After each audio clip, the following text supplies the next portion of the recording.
विश्वविद्यालयों की अगर आप बात करिएगा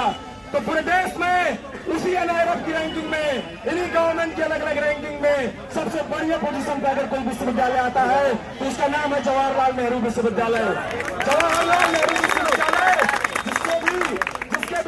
जिसकी लाइब्रेरी 24 घंटे खुली रहती है, जिसके कैंपस में छात्र बेरोक टोक अपने विभिन्न सवालों पर, विभिन्न मसलों पर बातचीत कर सकते हैं, संवाद कर सकते हैं, डिबेट डिस्कशन कर सकते हैं। जवाहरलाल नेहरू विश्वविद्यालय न सिर्फ इस देश की राजनीति में, प्रशासनिक और न्यायिक सेवाओं में सबसे बेहतर प्रदर्शन देता है और आज इस पूरे देश के लिए मान सम्मान और गौरव का विषय बना हुआ है।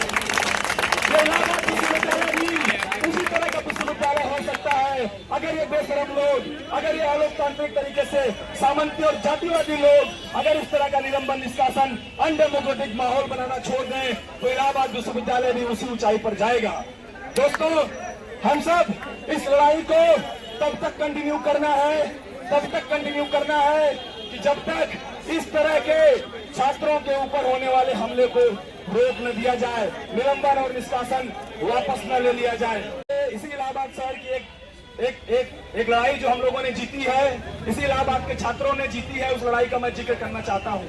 जैसे इलाहाबाद विश्वविद्यालय में छात्र छात्राओं के साथ निलंबन और दुर्व्यवहार की घटना हो रही है, आपके इसी बगल में MNIT institute, Motilal Nehru national institute of technology के एक फैकल्टी डॉक्टर वेंकटेश को सस्पेंड कर दिया गया था। पिछले 2 महीने से वो लगातार अपने सस्पेंशन के लिए दर बदर भटक रहे थे, लेकिन जब ये बात हम छात्रों के बीच पहुंची, हम लोगों के पास आई, तो हम लोगों ने मिल करके MNIT गेट पे प्रतिवाद दर्ज किया और उस प्रतिवाद के 5 दिन बाद प्रशासन वहां का डर करके सस्पेंशन लेकर उनका रिवोक कर दिया है, उनका सस्पेंशन वापस किया है। तो छात्रों की लड़ाई की जीत हुई है।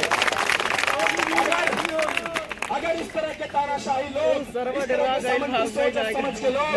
जो लोग MNIT में किसी ट्राइबल कम्युनिटी के, जनजाति समुदाय से बिलोंग करने वाले किसी फैकल्टी को सस्पेंड करते हैं और उनका सस्पेंशन वापस होता है, तो इलाहाबाद विश्वविद्यालय में तो सैकड़ों की संख्या में छात्र खड़े हैं, उस लड़ाई के लिए खड़े हैं जो इलाहाबाद की लेगेसी को क्लेम करेंगे और अपनी शिक्षा के अधिकार को और आइडिया ऑफ यूनिवर्सिटी को यहाँ से बचाए करके इस तरह की अनडेमोक्रेटिक प्रैक्टिसेस पर रोक लगाएंगे। साथियों, इस लड़ाई को पूरी मजबूती के साथ, अपनी रचनात्मकता के साथ, अपनी बातों को रखते हुए हम लोग अपनी जो भी विविध प्रकार की सांस्कृतिक हमारी कोशिश हो सकती है, प्रतिरोध के विभिन्न आयाम हो सकते हैं और हम ये समझते हैं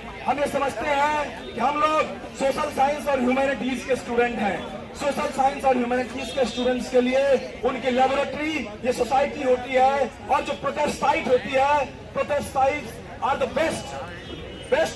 institute, best process to learning. यानी जो हमारा प्रोटेस्ट साइट होती है वो सीखने का, खुद को अभिव्यक्त करने का, अपनी आवाज उठाने का सबसे बढ़िया जगह होती है। तो आप लोग इस जगह को पूरी मजबूती के साथ क्लेम करिए कि जब तक लाइब्रेरी नहीं खोल दी जाती। आप लोग इस जगह को पूरी मजबूती के साथ क्लेम किए रहिए कि जब तक इस तरह के बेशरम लोग विश्वविद्यालय कैंपस से हटाए नहीं जाते, उनको प्रेक्टोरियल बोर्ड से, प्रशासनिक पदों से उनको हटाया नहीं जाता, जब तक साफ पानी नहीं मिल जाता और जब तक कैंपस में डेमोक्रेटिक स्पेस नहीं कायम किया जाता। हम